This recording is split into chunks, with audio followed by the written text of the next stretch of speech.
everyone. We are doing a little bit of a different tutorial today. We're going to do it kind of live. Thank you for joining me. I appreciate you being here and your time. First things first, I am making a box to hold, a lidded box that will hold these. I found these at Dollar Tree. I thought they would make good teacher gifts, and then I thought, well, maybe I'll just put them in my craft fair. So I'm going to put them in my craft fair and see how they do. If they don't sell well, then I will use them as gifts for teachers. I figure it's getting to be cold and flu season, so it might be a good idea to do something like that for them. So this is what we're going to do today. My inspiration came from Poodles, Sam from poodles.co.uk here on YouTube. I did adapt her measurements just a little bit. Her box that she did was a little too tall for these by about like 2 inches. So I shrunk it down and adapted the measurements, and I think it'll work out great. So let's go ahead and get into it. The first things first, this is, like I said, a lidded box. So for your lid, you're going to need a piece of paper that is 6 by 6. For the base of your box, you're going to need a piece to hold these, which is 8.5 by 10. And the first thing I'm going to do is on taking the kind of the wider end of my stylus here. On the long side, I'm going to score it 2 inches on each side, or you could score it 2 and 8, but we're just going to score it 2 and 10. Then on the short side, so the 8.5 side, you're going to score every 2 inches. So 2, 4, 6, and 8.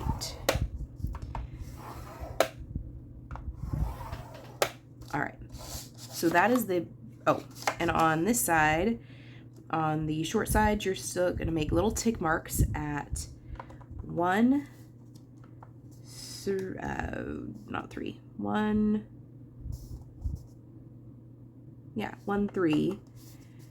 5, and 7. So these are 2 inches wide. It's really difficult to see. So these are 2 inches wide, and I'm just making a tick mark essentially halfway in between them. So there's an inch on each side. Okay. This is going to become the top of our box here. So we're done with that. For the lid, normally when you make a lidded box of some variety, you either need to cut the base of the box down just slightly smaller, like a 1/16 of an inch, or when you're doing the lid, you have to scoot the lid out just a hair. I mean, just a hair, to get the lid to fit on it properly. But we're going to have a different closure to this, so that does not matter. So just score it right at the 2. Don't have to make any adjustments. You're going to score it 2 inches on all 4 sides. Okay. Once you've done that, you are done with your scoreboard. Now what we're going to do is I'm going to go ahead and fold and burnish on all the score lines. I'm going to start with my lid, and I'm just going to kind of make sure that I have everything kind of even on all of the sides. So I live in Texas, y'all, and I don't know if, we're in like a huge drought. We have wildfires all the time. So I don't know if it's allergies or if I've got like a cold or what, but man, my throat is on fire. All right, so I'm just gonna go ahead and once again, just making sure that things are even across the bottom. It's not like woppy jawed like that, okay? Just making sure everything is even. I'm gonna go ahead and burnish all these score marks.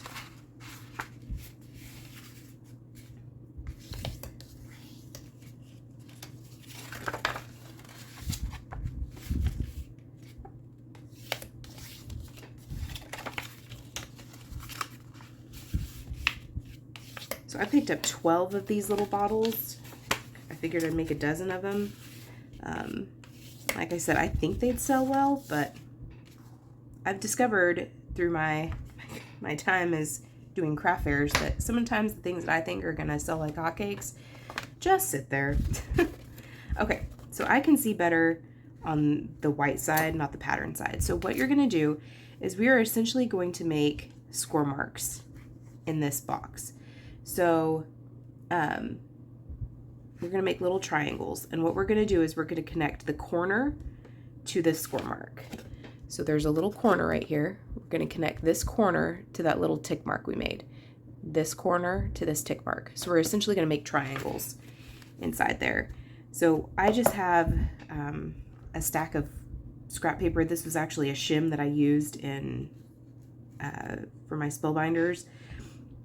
It just gives me a little bit of give. And I'm just going to score and score. Okay, so all you're doing is making a little triangle. I don't know if you can see that. And what I like to do is I like to put the ball tip of the stylus down first, then bring the ruler. That ensures that you have plenty of room for your stylus. I'm just going to do that all across this, which is essentially going to be your top. Okay, last one.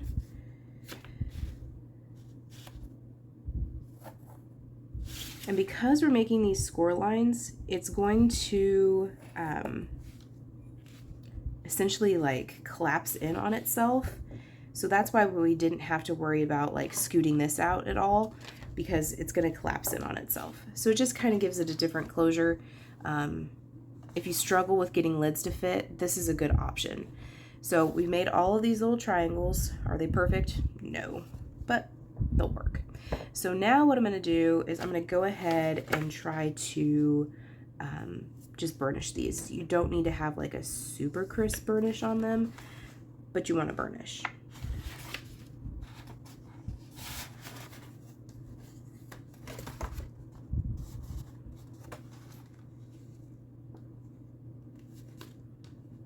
If you ever struggle with it, trying to like fight you, just put the tip of your bone folder in that corner and that'll help it cooperate more.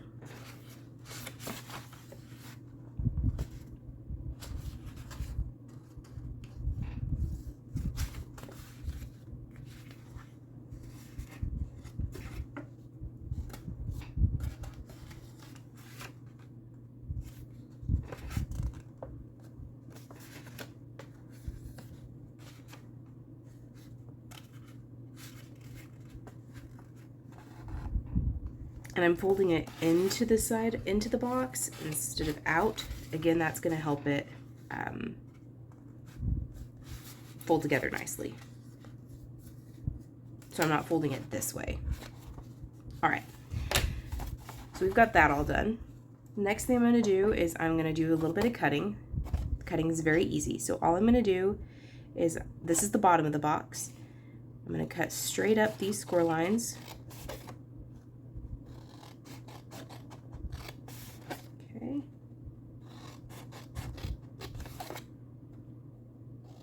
And I'm going to remove this little bitty guy. Okay, he's gone. And I'm going to take just a tiny little wedge off the top of here so that if we didn't score things or adhere things just right, it's not a big deal. So now what we can do is I'm going to actually wedge these just a little bit. Not a huge wedge, but just a little bit of a miter. Anytime you have something that's folding into your box, to cut down on bulk and to get you a nicer closure, it's always a good idea just to kind of miter them or take a little bitty tiny triangle out of them. As you can see, I'm not cutting off a whole bunch, just a little bit. And that's going to help the box kind of go and fold together a little easier, and just give you a nicer finish on your closures. So last one here. Last one. Okay. So that's all your cutting done. So now this doesn't take a whole lot of glue. So I'm going to put some score tape right along there. And I will probably use wet glue for the bottom of the box just because that gives me a little bit of wiggle room.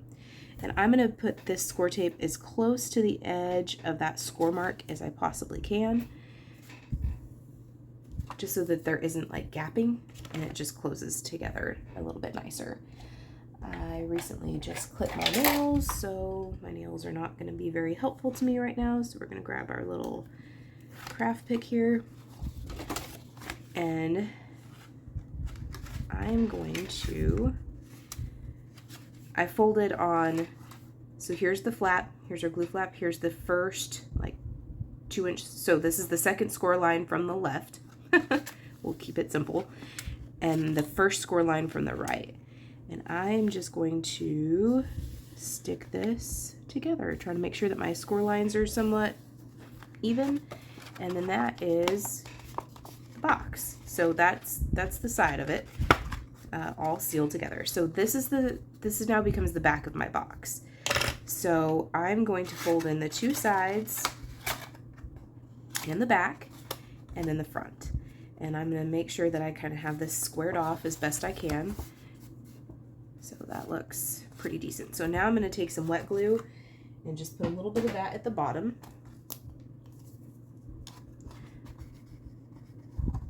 Just to help it seal, and if I need a little bit of wiggle room, I've got it. Let's see. Oop. Let's see how that looks. Let's see if my box is square. Or square-ish anyway. All right, so that looks good. I'm gonna actually take this hand sanitizer and shove it in the bottom of that.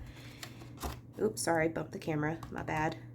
And just kind of let that sit there for a second. So now this is gonna all like fold in on itself so that when you put the lid on top, it kind of closes in on itself, so you're not worried about it fighting you, I guess you could say. So I'm gonna let that sit there for just a minute with that hand sanitizer in it, and let's work on the lid. So when I do a lid, I like to cut and rotate. So what I mean by that is I'm gonna cut along one of these score lines, I'm gonna wedge it, and I'm gonna wedge it, and then I'm gonna turn my page 90 degrees and do it again. This gives you more stability throughout the entire lid instead of just on 2 ends of the lid. This is Paper Studio like patterned paper, so it's not like a super heavy weight, but it's not like copy paper weight either. So it's probably 65 pounds, maybe 80 if you push it. So I just like to do that. I like to cut and rotate just so that I kind of have even stability on all the sides. So now you've got this little shape. And I'm just going to kind of test something real quick. Okay, so I am actually going to snip off just a little bit of each of these flaps. Just again, everything is folding into this box, so, or into this lid. So to ensure that I've got strength but not a whole lot of bulk, I'm just going to cut just a little bit of that off. If you wanted to be really precise, you absolutely could use your paper trimmer or something to do that, but I don't find that necessary. So I'll flip it over, and I'm going to apply glue. Maybe. There we go. To all of these little flaps here. And I'm trying to get fairly close to that score line without going over it. Again, just so that there isn't like weird gapping. And then all you're going to do is take this folded edge or tight edge, the score line, to this loose edge or the line that you have cut. And I'm just going to fold those together and try to make sure they're even. No papers hanging over. And then I'm going to go around and repeat that. So bringing this tight edge to the loose edge, or the score mark to the cut edge. And if you do have some hanging over, it's not a big deal to take like your scissors and kind of trim that off.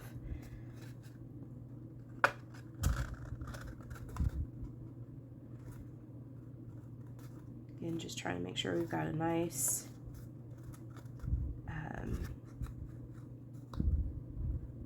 seam, I guess you could say. 4 sides. So once that's done, see how in here, if I would have left it the full 2 inches, yes, it would have given it more strength, but I think it would have butted up against and I wouldn't have been able to get these nice like corners. All I'm gonna do is take my bone folder and just kind of burnish that down, go all the way around to all 4 sides and just kind of burnish that lid down. Just because I feel like that'll give me better adhesion. Okay, that's your lid done. So here's our box.